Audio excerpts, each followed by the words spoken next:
Sutra Teratai yang menakjubkan. Bab 11. Kemunculan Stupa Mustika. Mendorong hadirin untuk menyebarkan Dharma sebagaimana ikrar pokok dari Buddha. Xunfaxiang Sutra Teratai, episode 1300. Sutra Teratai adalah ajaran sejati dari kekosongan sejati dan keberadaan menakjubkan, tidak mampu disampaikan dengan kata-kata atau dibayangkan, seketika diajarkan di hadapan para hadirin. Dalam membangkitkan ikrar agung, Buddha masa kuno dan masa sekarang memiliki segala ikrar dan jalan yang sama. Buddha belahan raga berkumpul dan pintu stupa terbuka, demi Dharma meminta tolong kepada orang. Sutra Teratai adalah ajaran sejati dari kekosongan sejati dan keberadaan menakjubkan, bersungguh hati untuk menghayati. Sang Buddha membabarkan Dharma selama lebih dari 40 tahun, selalu membabarkan keberadaan dan kekosongan, dan disesuaikan dengan kapasitas para makhluk. Seperti apakah kapasitas para makhluk, Sang Buddha membabarkan Dharma sesuai kapasitas mereka. Selama lebih dari 40 tahun adalah demikian adanya. Orang-orang mengikuti ajaran yang dibabarkan Sang Buddha. Demikianlah menerima dan memahaminya. Memahami bahwa hidup ini penuh penderitaan. Memahami kebenaran sejati dari hukum sebab akibat. Jadi, sesuai kapasitas masing-masing orang. Memahami penderitaan, sebab penderitaan, lenyapnya penderitaan, jalan menuju lenyapnya penderitaan. Memahami ajaran 12 nidana. Memahami bahwa harus memiliki kedisiplinan untuk menghilangkan kebiasaan yang buruk. Terlebih lagi, memahami harus melakukan kebajikan secara nyata. Dharma bajik harus mempraktekkan dalam tindakan nyata, namun mendisiplinkan diri sendiri untuk melenyapkan noda batin sendiri relatif lebih mudah. Mempraktekkan Dharma bajik dalam tindakan nyata lebih sulit, lebih mudah menjauhkan diri dari para makhluk. Jika tiada yang perlu dilakukan, tidak perlu bergaul dengan para makhluk. Saya melakukan pelatihan diri saya sendiri. Dengan demikian, jika tidak berada di dunia, tidak akan memiliki noda batin. Hal-hal duniawi sama sekali terputus dengan saya. Saya tidak akan memiliki noda batin. Dengan demikian akan mudah. Namun, menerapkan Dharma bajik tidak mudah. Dharma yang bajik mengharuskan kita bersumbangsih. Penerima sumbangsih kita adalah para makhluk. Untuk pergi bersumbangsih, diri sendiri harus meningkatkan kewaspadaan. Jangan mengatakan tidak mau lagi memaksakan jalinan jodoh. Dengan demikian, lebih banyak untuk memberi kebaikan pada diri sendiri, harus secara bersamaan memberikan manfaat kepada orang lain. Itu sulit, sehingga berubah menjadi melekat pada kekosongan. Oleh karena itu, Sang Buddha merasa masih harus menyampaikan kepada semua orang, jangan melekat. Karena manusia lahir, tua, sakit, dan mati, pada akhirnya hidup di dunia tidak lama. Jangan perhitungan. Lalu menyampaikan sangat banyak Dharma hukum sebab akibat. Setiap orang bisa saja merupakan kerabat kita di masa lalu yang kita cintai. Di kehidupan ini, semua yang Anda temui, musuh, bisa saja di masa lalu kita telah banyak menyakiti dia. Ini adalah bertemu dengan jalinan jodoh dari dendam. Ini adalah hukum sebab akibat. Semua orang mendengarkan. Setelah mendengar semakin takut.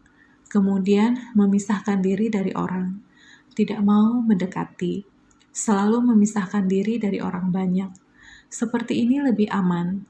Kalau tidak, jalinan jodoh saling bertemu kembali terjerat lagi. Terjerat, menjerat, dan sulit untuk terbebaskan. Sang Buddha merasa tidak benar. Konsep pemikiran harus dirubah. Ini adalah kekosongan. Kekosongan.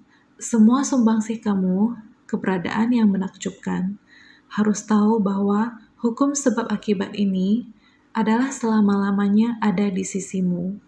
Karena jika sebab sudah tidak ada, buah atau akibat ini selamanya masih ada. Oleh karena itu, harus memahami hukum sebab akibat. Harus sangat jelas menghayati keberadaan yang menakjubkan itu, yaitu benih sebab. Bagaimana baru bisa dilenyapkan sebab buruk dan jalinan jodoh buruk di masa lalu. Kamu mengelak, terus mengelak, tapi benih dari sebab masih tetap ada, tetap harus menghadapi, mengikis rintangan karma dengan ikhlas menerima kondisi yang ditemui.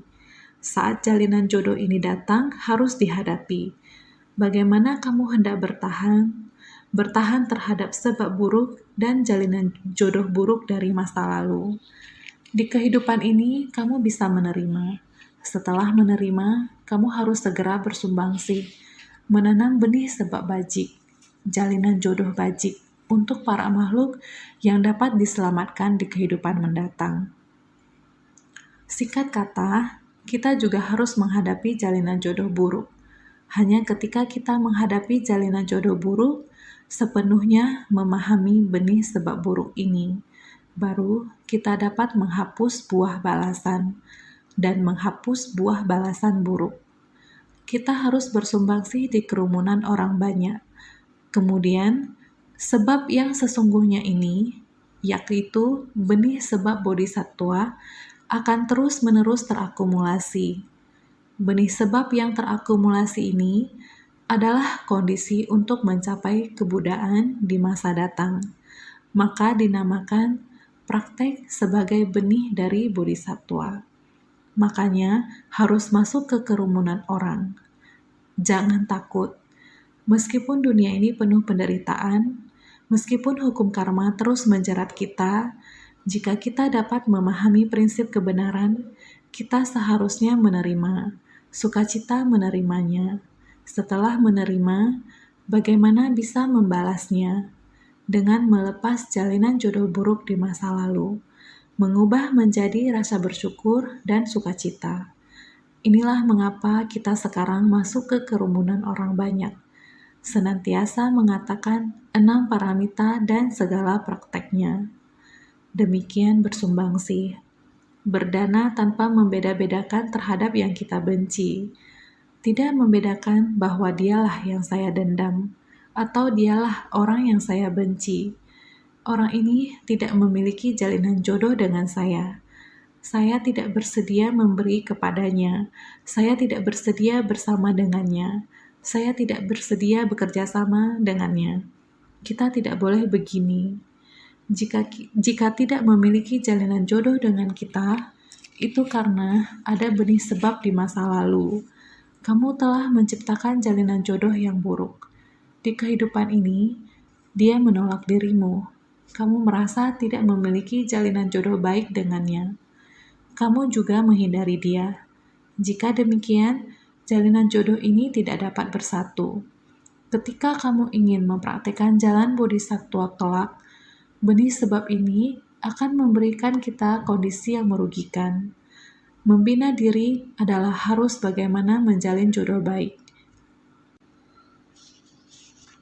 Jalinan jodoh setiap orang. Pada akhirnya, setiap orang mengikuti jodoh baik. Inilah mengapa kita harus bersungguh hati. Pada kehidupan ini, memahami prinsip kebenaran. Kita mengerti bagaimana memberi, bagaimana bersumbangsi. Pada saat harus mundur selangkah, mundurlah selangkah. Pada saat harus maju selangkah, maka kita harus aktif menolong. Ini artinya memahami prinsip kebenaran. Barulah dapat mengetahui metode untuk membimbing para makhluk. Kekosongan sejati dan keberadaan menakjubkan ini, Dharma sejati, terdapat di dalam Sutra Teratai yang dapat kita pelajari. Walaupun kita telah memahami prinsip kebenaran agung, namun sebenarnya kita hidup dalam kehidupan sehari-hari yang ruwet. Dalam hal menghadapi orang dan menangani masalah, kita dapat menggunakan prinsip kebenaran sejati ini. Dalam kehidupan sehari-hari, kekosongan sejati akan tetapi dalam kehidupan sehari-hari tidak mungkin kosong. Mengapa kita tidak dapat mengosongkannya? Jika kita telah memahami prinsip kebenaran, maka janganlah berhitungan dengannya. Maka segalanya akan menjadi kosong. Ini disebut kekosongan. Keberadaan menakjubkan ketika kita memberikan bantuan kepada orang yang benar-benar membutuhkan di dalam kehidupan. Semua orang demikian sulit. Dengan tambahan satu kekuatan saya dapat mengurangi kesulitan orang lain. Pada tingkatan kesulitan penuh 10, kita mengeluarkan satu kekuatan. Paling tidak, kesulitannya hanya tersisa 9 saja, karena satu kekuatan kita. Berapapun pertolongan yang Anda berikan, sudah dapat mengurangi beberapa kesulitannya. Ini adalah keberadaan sejati. Meskipun hanya sumbangsih kecil saja, akan tetapi terdapat benih sebab yang akan tersimpan lama di dalamnya. Kita sering mengatakan tetesan air bisa menjadi sungai. Bukankah begitu? Hujan terakumulasi menjadi sungai. Tetesan air hujan yang sangat kecil ini menjadi hujan deras. Toples kecil dengan air menetes ke dalamnya setetes demi setetes akan menjadi penuh setelah waktu yang lama. Prinsipnya sama. Ini adalah kekosongan sejati dan keberadaan menakjubkan. Jangan abaikan perbuatan baik kecil, menganggap mereka tidak penting, dan jangan membuat perbuatan jahat kecil, menganggap mereka sepele. Ini tetap tidak boleh. Kejahatan sekecil apapun, pikiran jahat sekecil apapun tidak boleh. Jadi, kita harus memahami kekosongan sejati. Kita seharusnya tidak perhitungan dalam hal apapun. Dalam interaksi kita dengan orang lain, kita harus memahami dan selalu bersyukur. Ini adalah masalah sederhana dalam kehidupan sehari-hari kita. Namun, prinsip-prinsip yang mendalam ini ada di dalamnya. Jadi ini kekosongan sejati dan keberadaan menakjubkan. Jika kita menjelaskannya seperti ini, manalah ada kesulitan. Manalah ada prinsip kebenaran yang sulit dipahami. Dalam kehidupan kita sehari-hari, kita dapat melakukannya setiap saat. Inilah dharma sejati. Ini adalah nilai-nilai kebenaran yang diajarkan dalam Sutra Teratai. Keberadaan menakjubkan. Keberadaan yang bukan ada disebut keberadaan menakjubkan. Kekosongan sejati. Kekosongan yang bukan kosong disebut kekosongan sejati. Ketika pengajaran dan praktek terhubung, kekosongan dan keberadaan tidak merintangi satu sama lain. Jadi, tidak mampu disampaikan dengan kata-kata atau dibayangkan, seketika diajarkan di hadapan para hadirin. Sebenarnya, semuanya sudah ada di hadapan kita. Sang Buddha menggunakan berbagai macam metode, prinsip kebenaran yang begitu mendalam. Jika ingin mengatakannya dengan sangat dalam, tidak mampu disampaikan dengan kata-kata atau dibayangkan. Sebenarnya, mengatakannya dengan lebih dangkal, yaitu di dalam kehidupan keseharian kita. Prinsip kebenaran yang besar ini, di tengah orang banyak, menyesuaikan dengan kapasitas untuk memberikan pengajaran. Seketika diajarkan di hadapan para hadirin. Ini membuat semua orang dengan sangat cepat sudah mengerti. Tercerahkan seketika. Prinsip kebenaran yang sama. Jika mengatakannya demikian, saya sudah mengerti. Jika mengatakannya demikian, ada di dalam kehidupan sehari-hari. Benar, memang sedemikian mudahnya. Dalam memperlakukan orang dan menghadapi masalah, pengasuhan diri dari diri sendiri, praktek kebajikan dari bersumbangsi adalah demikian. Semuanya ada dalam kehidupan sehari-hari. Ini semua orang akan dengan sangat mudah memahaminya. Jadi, di dalam Sutra Teratai ada begitu banyak perumpamaan. Perumpamaan penuturan kata-kata. agar semua orang jelas dan paham. Begitu mudah di dalam kehidupan keseharian kita. Jadi, dalam membangkitkan ikrar agung, Buddha masa kuno dan masa sekarang memiliki segala ikrar dan jalan yang sama. Orang-orang harus membangkitkan ikrar agung, mulai dari para Buddha berkalpa-kalpa yang tak terhitung dulu, hingga sekarang Buddha Sakyamuni. Masih ada masa yang akan datang. Buddha masa kuno dan masa sekarang memiliki ikrar dan jalan yang sama. Semuanya harus mendekati kerumunan orang banyak. Semuanya harus bersumbangsi demi para makhluk. Prinsip kebenaran yang sama. Jadi dikatakan semua Buddha memiliki ajaran yang sama.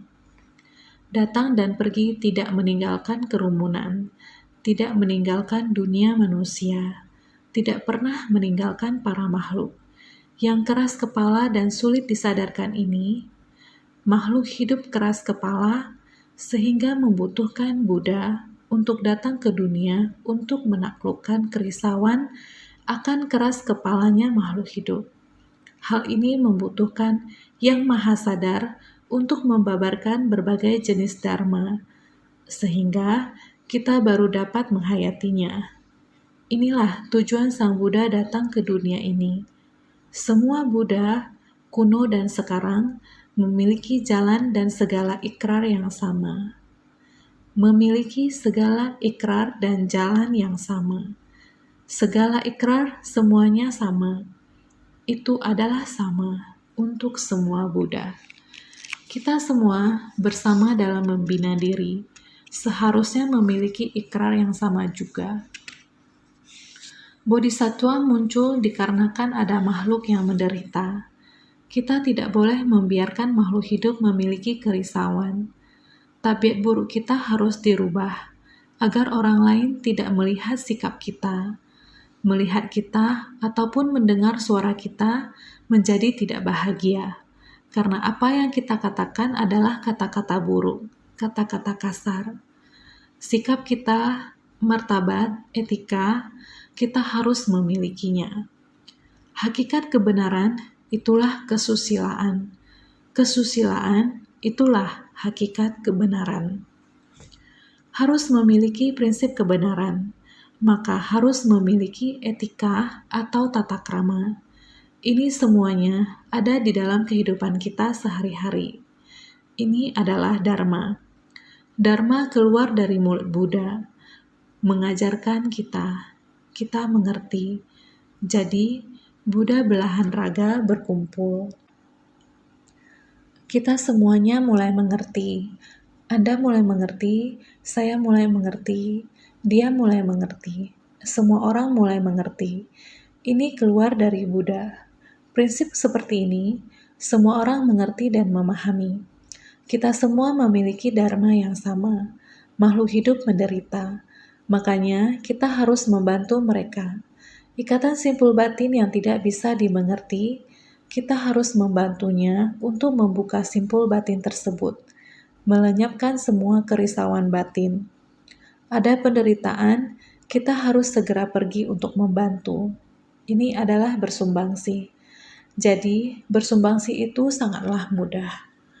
Bukankah Sang Buddha selalu mengajarkan akan Dharma Bodhisattva? Dharma Bodhisattva tidak terpisahkan dengan 6 paramita dan segala prakteknya, yaitu berdana, bersumbangsi, baik itu bersumbangsi dengan memberi manfaat, atau bersumbangsi dalam ucapan, ataupun bersumbangsi dengan mengeluarkan tenaga, ataupun bersumbangsi dengan memberi perhatian tanpa pamrih. Semua orang akan sanggup melakukannya. Bukan saya harus kaya baru bisa bersumbangsi, bukan. Seperti di dunia ini, negara yang menderita sangatlah banyak. Orang yang miskin juga sangat banyak. Sekarang, begitu banyak orang dari semua negara yang berbeda-beda. Bersama-sama terus membantu orang yang menderita dan miskin. Memasuki daerah yang terkena bencana. Pergi untuk mendukung, membantu orang-orang yang terkena musibah bencana alam. Ini ada berapa banyak orangnya? Katakanlah saat sekarang, tahun 2016, beras dari Dewan Pertanian Taiwan melalui Ceci sudah didistribusikan sampai beberapa negara. Kita katakan tentang negara Kamboja saja. Tahun 1994 di negara Kamboja, pasca perang itu sangat berbahaya. Mau memberi bantuan, demi keselamatan di negara mereka perlu menggunakan mobil tank. Adalah mobil perang. Mereka perlu jalan di depan, karena tempat itu tanahnya adalah penuh ranjau. Mereka namakan ranjau darat Blue 63. Ukurannya kecil-kecil, memenuhi seluruh tanah. Seandainya menyentuhnya akan meledak. Makanya perlu mobil tank membawa jalan. Mobil yang ingin memberi bantuan di belakang, mengikuti jalan yang telah dilewati mobil tank untuk memberi bantuan. Juga pernah mengalami hal sedemikian. Oleh karena itu, mereka terus membersihkan jalan atau tanah dari ranjau yang ditanam dalam tanah. Terus dikumpulin. Sekarang tempat itu, di negara itu, orang miskin dari dulu tetap sangat banyak. Sekarang kita kembali ada jalinan jodoh. Tempat itu sudah ada 5 benih relawan Ceci. Di tempat itu, mereka sudah dilantik. Di sana, kami mengirim lebih dari 600 ton beras. Mulai dari bulan 8, mereka telah berkomunikasi dengan pemerintah setempat, sudah memahaminya. Makanya sekarang 600 ton beras ini kita ingin salurkan kepada lebih dari 15.000 keluarga. Jadi terbagi menjadi beberapa kloter dalam penyaluran. Di kloter yang keempat, penyaluran dalam skala besar. Ada relawan Ceci dari negara Singapura dan negara Malaysia. Serentak ada 50 hingga 60 relawan yang pergi mendukung mereka. Kegiatan pembagian beras dalam skala besar ini sangat bersyukur. Baru kita sadari bahwa meskipun hanya ada 5 relawan yang dilantik jadi relawan komite, mereka telah berkolaborasi dengan pemerintah setempat, dengan gubernur, wali kota, dan kepala desa. Berkoordinasi secara bertingkat, telah diatur dengan baik. Apalagi selain pembagian tingkat desa, dan juga ada di masjid, yaitu tempat beribadah para umat muslim, dan juga dibagikan kepada para umat muslim. Kegiatan pembagian beras seperti ini tidak membeda-bedakan agama. Keesokan harinya, kita juga pergi ke sebuah wihara, Pagoda Somrong Kondal di Phnom Penh. Para guru Dharma, kepala wihara, juga sangat berterima kasih, karena pada saat itu, kebetulan adalah hari festival kematian Pechumben. Festival kematian Pechumben mirip dengan hari pembersihan makam kita, yaitu memohon berkah untuk leluhur mereka. Tetapi menurut adat di sana, acara ini berlangsung selama setengah bulan. Selama setengah bulan ini, setiap hari, semua warga setempat akan mengirimkan makanan dan nasi ke wihara sebagai persembahan dan melimpahkan jasa untuk leluhur mereka. Sepanjang hari, mereka melafalkan sutra di dalam wihara. Suara lafalannya sangat kencang. Seluruh desa datang untuk memberikan persembahan, membawa persembahan berupa nasi dan beras. Tetapi kali ini, insan Ceci pergi ke wihara melakukan pendistribusian beras dalam skala besar. Para monastik di sana, para biksu dan kepala wihara sangat berterima kasih. Mematikan suara lafalan sutra, membiarkan suara Ceci menyebar dengan terang. Bagaimana mengajak orang untuk memulai, bagaimana untuk menggerakkan dan berbicara, membawa tanda terima beras itu, atau pemberitahuan pembagian, dipanggil sesuai per rumah tangga. Selain mengapel pengambilan beras, juga mengatakan kepada mereka kesadaran akan pelestarian lingkungan. Bagaimana cara untuk melestarikan lingkungan, mengajarkan kepada mereka metode pelestarian lingkungan, menggalakkan celengan bambu kepada setiap orang. Kepala desa Tlor Kosal menemani insan suci. Sebelum pendistribusian dan saat pembagian kupon pengambilan beras, sudah mulai memberitahukan mereka kisah celengan bambu, memberitahu mereka untuk mengumpulkan botol plastik. Konsep pelestarian lingkungan ini dijelaskan kepada mereka dengan sangat jelas, terutama di bagian belakang kupon pengambilan beras, tercetak dana kecil amal besar. Konsep pelestarian lingkungan dicetak di kupon pengambilan beras. Kepala desa harus selalu berinteraksi dengan mereka.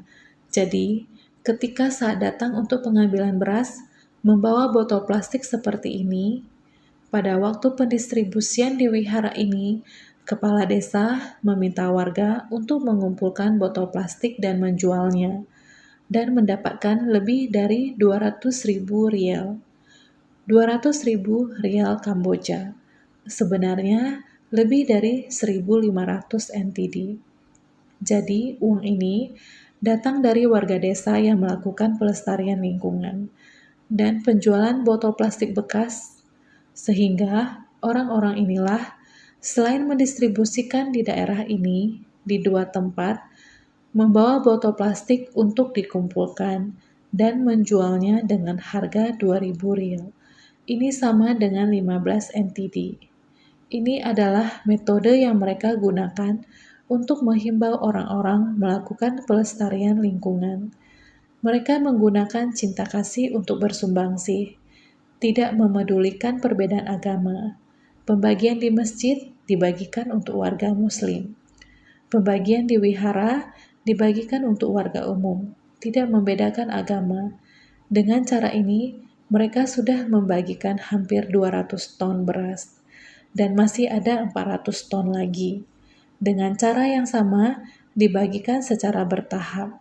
Kita mendekatkan diri dengan orang banyak, menggunakan cinta kasih untuk menghibur, menggunakan semangat dan filosofi Buddha memimpin mereka untuk melakukan kebajikan, dan memimpin mereka untuk memahami prinsip kebenaran tentang cinta kasih terhadap semua makhluk dan cinta kasih terhadap sesama manusia. Inilah kekuatan cinta kasih.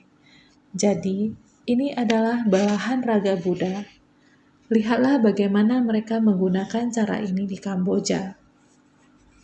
Relawan suci dari Malaysia dan Singapura juga ikut melakukan kebajikan dengan menyesuaikan keadaan. Mereka juga tahu bahwa di sana kekurangan tenaga. Mereka bertekad, berkenan untuk pergi membantu mereka.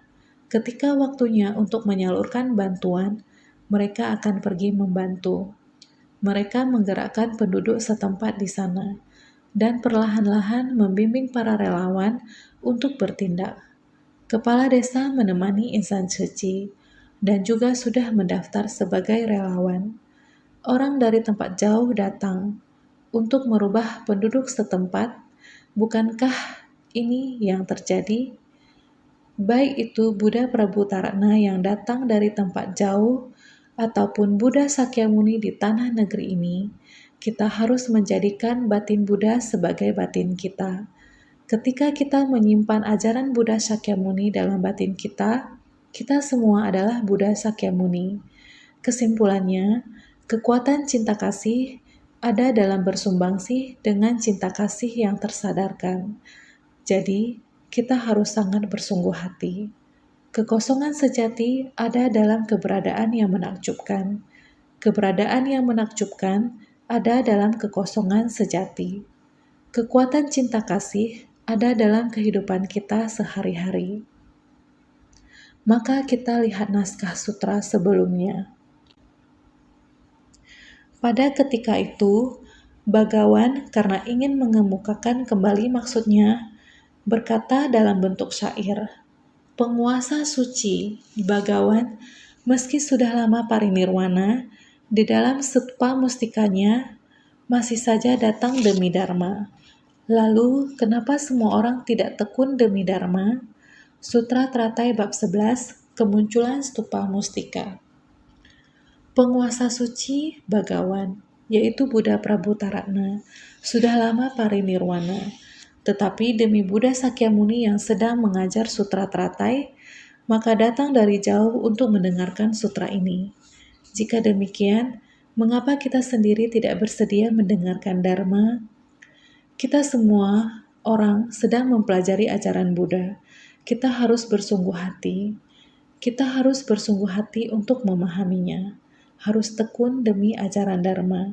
Setelah mendengar dan memahami Dharma, barulah kita dapat tekun dalam berlatih.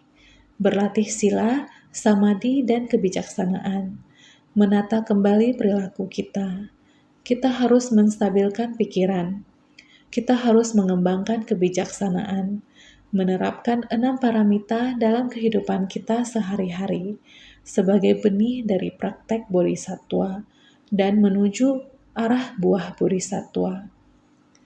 Naskah sutra berikutnya mengatakan, Buddha ini parinirwana pada kalpa yang tak terhitung lamanya dulu, berada di mana-mana untuk mendengarkan Dharma, karena adalah sulit untuk bersua dengannya. Ikrar pokok dari Buddha itu adalah, setelah aku parinirwana, di mana saja aku pergi, selalu saja demi mendengarkan Dharma. Sutra Teratai bab 11, Kemunculan Stupa Mustika. Buddha tersebut, yaitu Buddha Sakyamuni, berkata tentang sosok Buddha tersebut. Buddha ini adalah Buddha Prabhutarana. Buddha ini telah lama parinirwana. Berkalpa-kalpa tak terhingga adalah masa yang panjang. Tetapi dia masih memiliki ikrar ini. Dimanapun ada mengajarkan tentang sutra teratai, maka saya akan ke tempat tersebut mendengarkan sutra, memberi kesaksian. Ini adalah ikrar dari sosok Buddha tersebut. Ini memuji ikrar pokok dari Buddha Prabhutarana. Stupa muncul untuk memberi kesaksian dan mendengarkan sutra, guna mendorong 4 kelompok murid untuk mencari Dharma dan secara luas menyebarkan ajaran sejati dari kendaraan besar, sebagaimana ikrar pokok dari Buddha. Bagian sutra ini sepenuhnya diulangi lagi, adalah syair untuk mengekspresikan ikrar pokok dari Buddha Prabhutarana. Stupanya muncul untuk mendengarkan Dharma, untuk memberi kesaksian, guna mendorong 4 kelompok murid, yaitu upasaka, upasika, biksu, biksuni. 4 kelompok murid harus tahu bagaimana mencari Dharma dengan tekun. Selain mencari Dharma, kita juga harus secara luas menyebarkan ajaran sejati dari kendaraan besar. Dharma sejati dari kendaraan besar, kita harus mendengar. Kita harus mencari Dharma. Kita harus menyebarkan Dharma. Ini adalah ikrar pokok dari Buddha. Buddha masa lalu demikian. Buddha sekarang juga demikian. Masa lalu mendengarkan Dharma adalah demikian. Sekarang kita mendengar Dharma juga demikian. Kita harus mencari Dharma dan secara luas menyebarkan ajaran sejati dari kendaraan besar. Seperti sebagaimana ikrar pokok dari Buddha, kita belajar ajaran Buddha adalah untuk mempelajari ikrar pokok dari Buddha. Buddha ini parinirwana pada kalpa yang tak terhitung lamanya dulu. Buddha telah lama parinirwana pada kalpa yang tak terhitung dulu. Kalpa yang tak terhitung lamanya. Bahasa Sanskertanya adalah Asangkeya kalpa. Sifat pencerahan dari tatata adalah tidak bertambah atau berkurang selamanya. Jadi, Buddha ini parinirwana pada kalpa yang tak terhitung lamanya dulu. Buddha ini, Buddha Prabhutarana, telah sangat lama parinirwana, menunjukkan bahwa Buddha parinirwana begitu lama, pada waktu yang tidak dapat dihitung lamanya. Namanya kalpa yang tak terhitung lamanya dulu adalah Asamkheya kalpa yang tak terhitung dulu. Asamkheya kalpa adalah tak terhitung. Jadi, sifat pencerahan dari tatata adalah tidak bertambah atau berkurang selamanya. Ini menunjukkan sifat pencerahan dari tatata kita. Buddha Prabhutarana di dalam stupa mustika.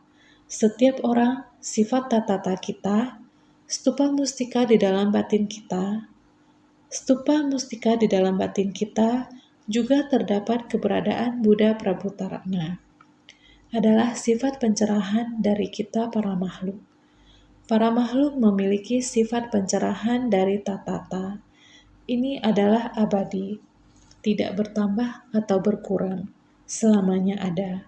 Saya selalu mengatakan kepada semua orang, naskah sutra juga selalu menekankan demikian. Maka, berada di mana-mana untuk mendengarkan dharma, karena adalah sulit untuk bersua dengannya. Menjelma di mana-mana untuk mendengarkan pembabaran dari dharma menakjubkan, karena dharma sungguh menakjubkan dan adalah sulit untuk bersua dengannya. Dharma bagaikan bunga udumbara, makanya dikatakan sulit untuk bersua dengannya. Karena sosok Buddha ini, Buddha Prabhutarana, beliau berada di mana-mana untuk mendengarkan dharma. Asalkan ada tempat yang membabarkan sutra teratai, stupa mustikanya akan muncul. Ini adalah menasihati kita, yang artinya bahwa setiap orang dari 4 kelompok murid ini harus rajin mencari dharma. Kita menggunakan sifat hakiki tatata kita, juga harus demikian rajin mencari dharma, sehingga menjelma di mana-mana. Dia akan pergi kemana-mana seperti ini, mendengarkan pembabaran dari dharma yang menakjubkan. Apa yang diinginkannya, apa yang ingin dicarinya adalah dharma menakjubkan. Karena dharma sungguh menakjubkan dan adalah sulit untuk bersua dengannya. Karena dharma ini benar-benar sangat tinggi, sama seperti stupa mustika naik ke angkasa, telah melampaui 5 kendaraan. Ini adalah dharma menakjubkan yang tiada tara dan tertinggi, sehingga sulit untuk bertemu. Dharma bagaikan bunga udumbara. Bunga udumbara adalah sejenis bunga. Bunga ini adalah bunga yang jarang berbunga. Pada zaman kuno, bunga udumbara dijadikan sebagai perumpamaan untuk sesuatu yang sulit ditemukan. Karena pada zaman kuno dikatakan demikian. Bunga ini hanya mekar setiap 1000 tahun sekali, yaitu sulit ditemukan. Sekali mekar, itu akan layu sangat cepat. Maka disebut bunga udumbara. Kita sering menyebutnya ini di masa lalu. Makanya dikatakan sulit untuk bersua dengannya. Mekar setiap 1000 tahun sekali mekar dan akan layu dengan cepat. Jadi sulit untuk ditemukan. Ikrar pokok dari Buddha itu adalah setelah aku parinirwana. Ini adalah ikrar pokok dari sosok Buddha itu. Sosok Buddha itu adalah dalam batin kita, di mana sifat hakiki tatata dari setiap orang. Dari dulu hingga sekarang, seharusnya kita semua memiliki sifat hakiki tatata, sehingga ikrarnya, seharusnya kita pada kalpa sebanyak butiran debu, kita sudah membangkitkan ikrar ini. Jadi, setelah aku parinirwana, begitulah dikatakan, datang dan pergi, muncul dan lenyap. Meskipun dia datang dan pergi dari kehidupan ini, namun ikrar pokoknya adalah abadi. Ikrar pokok adalah abadi. Tatata adalah tiada muncul dan lenyap.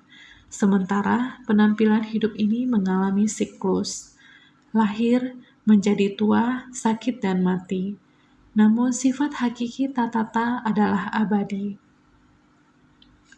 Ikrar pokok dari Buddha itu adalah, setelah aku parinirwana, menerangkan kalau dengan kekuatan ikrarnya berada di mana-mana untuk mendengarkan dharma. Buddha Prabhutarana awalnya telah membangkitkan ikrar. Setelah tubuhku ini memasuki parinirwana, sehubungan dengan abadi, dari kehidupan ke kehidupan, tempat di mana-mana ini berarti dari kehidupan ke kehidupan.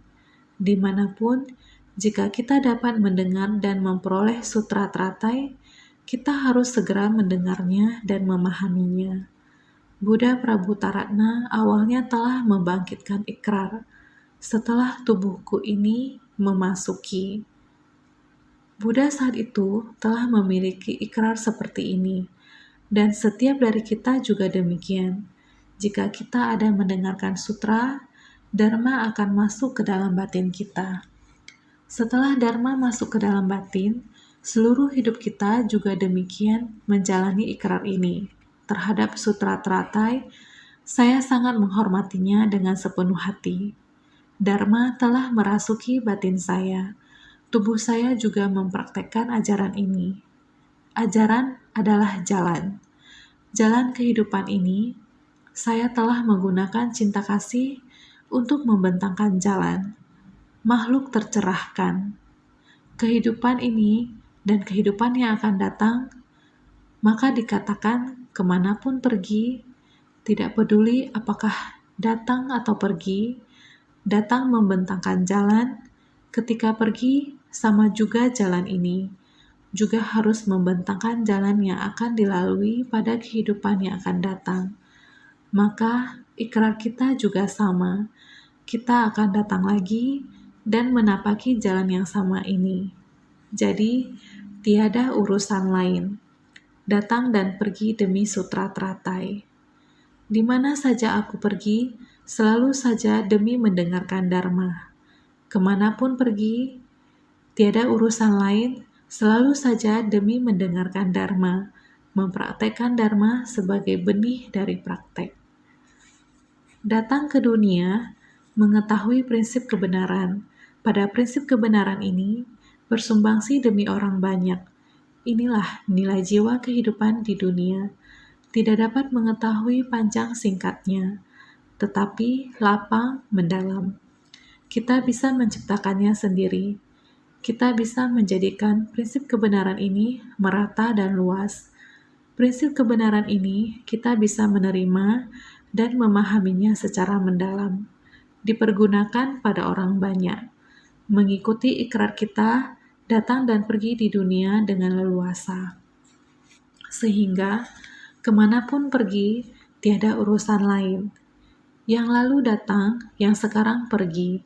Pergi dan datang demi mendengar sutra, demi membabarkan Dharma, demi membimbing para makhluk. Datang dan pergi, semuanya pada prinsip kebenaran ini, tidak ada keluar dari jalur. Sehingga, selalu saja demi mendengarkan Dharma, mempraktekkan Dharma sebagai benih dari praktek.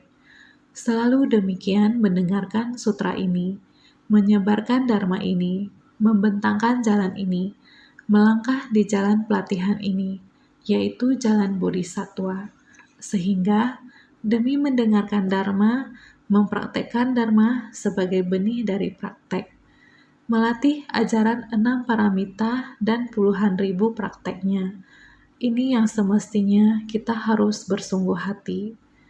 Kemudian, naskah sutra mengatakan lagi pula, para belahan ragaku, para Buddha yang tak terhingga, sebanyak butiran pasir di sungai Gangga, datang karena ingin mendengarkan Dharma, serta bertemu dengan Tathagata, Prabhutaratna yang telah parinirwana. Sutra Teratai bab 11, kemunculan stupa mustika. Lagi pula, para belahan ragaku, para Buddha yang tak terhingga, sebanyak butiran pasir di sungai Gangga, datang karena ingin mendengarkan Dharma. Ini merujuk pada para Buddha belahan raga dari 10 penjuru, sebanyak butiran pasir di sungai Gangga, datang demi mendengarkan Dharma. Lagi pula, para belahan ragaku. Ini ajaran yang dibabarkan Buddha Sakyamuni. Semua telah mendengarnya. Orang ini sangatlah banyak. Para Buddha yang tak terhingga, sebanyak butiran pasir di sungai Gangga. Dharma yang dibimbing dan dibabarkan dari kehidupan ke kehidupan adalah sama, sekarang dikumpulkan. Yang artinya, para Buddha belahan raga dari 10 penjuru sebanyak butiran pasir di Sungai Gangga.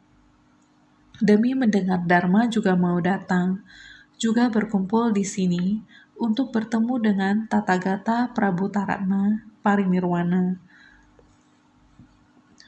Buddha sekarang akan bertemu dengan Buddha kuno. Benar, sifat hakiki tatata kita demikian. Kita harus mengingat kembali. Mendengarkan sutra, apakah kita melakukannya? Ajaran ini, apakah kita mengingatnya? Apakah tidak ada kebocoran? Ajaran yang kita dengarkan masih terus-menerus. Prinsip kebenaran berputar di sekeliling kita. Kita mengumpulkan prinsip kebenaran ini di tempat yang sangat luas, menyatu dengan sifat hakiki tatata kita. Buddha kuno ini menyatu dengan Buddha kuno. Pada masa kuno itu, sebelum kalpa tiada terhingga, ikrar yang kita bangkitkan, hal yang kita lakukan. Dengan ikrar itu, dengan yang kita dengar sekarang, yang kita lakukan sekarang, apakah menyatu? Sebenarnya, Dharma demikian saja. Setiap hari baik-baik memikirkan kita sekarang sebenarnya menyebar luaskan ajaran Buddha kemana. Ada berapa banyak orang yang terjun ke ajaran ini, mempraktekkan benih dari bodhisattva, mempraktekkan 6 paramita. Sebenarnya ada berapa banyak? Jika kita demikian, kita akan mendapatkan pahala kebajikan dari sukacita. Mendengarkan juga merasa sukacita. Kita harus semakin rajin, supaya ajaran ini diberikan kepada semakin banyak orang. Tempat yang lebih luas terus-menerus diwariskan. Juga terus-menerus menyerap, mengingat kembali siklus ajaran ini, ajaran yang pernah didengarkan. Kita harus ada perputaran dan menyimpan kembali, memahami yang bermanfaat. Kita harus segera menggunakan ajaran menakjubkan ini, siklus ajaran, tentu saja harus bergantung pada kita. Apakah senantiasa lebih bersungguh hati?